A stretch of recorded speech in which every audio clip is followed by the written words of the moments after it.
Big boss വീട്ടിൽ ഏറ്റവും ഭംഗിയായിട്ട് ഏറ്റവും രുചികരമായി ഭക്ഷണം ഉണ്ടാക്കുന്ന ഒരാളാണ് അൻസിബ. അതുകൊണ്ട് തന്നെ ഇപ്പോൾ ആര് ക്യാപ്റ്റൻ ആയാലും അൻസിബയെ പിടിച്ച് കിച്ചണിൽ ഇടാനുള്ള ഒരു പ്രത്യേക താല്പര്യം അവർക്കുണ്ട്. അൻസിബയുടെ ഉമ്മ വന്നപ്പോൾ റസ്മിൻ പോയിട്ട് ഉമ്മയുടെ അടുത്ത് പറയാണ്, അൻസിബ ഒരു രക്ഷയില്ലേട്ടാ, സൂപ്പർ കുക്കാണ്, കിഡിലൻ ഫുഡാണ് കേട്ടോ, എനിക്കതൊക്കെ കഴിക്കുമ്പോൾ എൻ്റെ ഉമ്മ ഓർമ്മ വരും, അടിപൊളി കുക്കാണ്, അൻസിബയ്ക്ക് ആ കഴിവുകളൊക്കെ കൊടുത്തതിന് ഒരുപാട് താങ്ക്സ് ഉണ്ട് ഉമ്മ എന്ന് നമ്മുടെ റസ്മിൻ പോയിട്ട് അൻസിബയുടെ ഉമ്മയുടെ അടുത്ത് പറയുന്നുണ്ട്. ആക്ച്വലി അൻസിബ ഒരു സൂപ്പർ കുക്ക് തന്നെയാണെന്നാണ് എല്ലാവരും ബിഗ് ബോസ് വീട്ടിനകത്ത് പറയുന്നത്. കോഴിക്കോടുകാരിയാണ്, സ്വാഭാവികമായിട്ടും മലബാർ ഫുഡ് ഉണ്ടാക്കാനൊക്കെ നല്ല അടിപൊളിയായിട്ട് അറിയായിരിക്കും.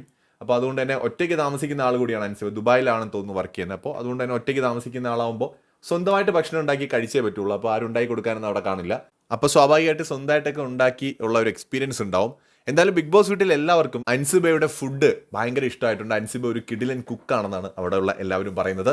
അത് തന്നെയാണ് റസ്മിനും ഉമ്മയോട് കണ്ടപ്പോൾ ആദ്യം പറയാനുണ്ടായ കാര്യം. അപ്പോൾ തന്നെ ഊഹിക്കാം, നമ്മൾ ഒരാളെ കാണുമ്പോൾ ഒരാൾ കണ്ട ഉടനെ നമ്മൾ പറയുന്ന ഒരു കാര്യം ഇതാണ്, ആ മോൾ ഉണ്ടാക്കുന്ന ഫുഡ് സൂപ്പറാണ് കേട്ടോ എന്ന് നമ്മൾ പറയണമെങ്കിൽ മേ ബി നന്നായിട്ട് ഉണ്ടാക്കുന്നുണ്ടാവും. സോ കൂടുതൽ അപ്ഡേറ്റുകളുമായി വീണ്ടും കാണാം.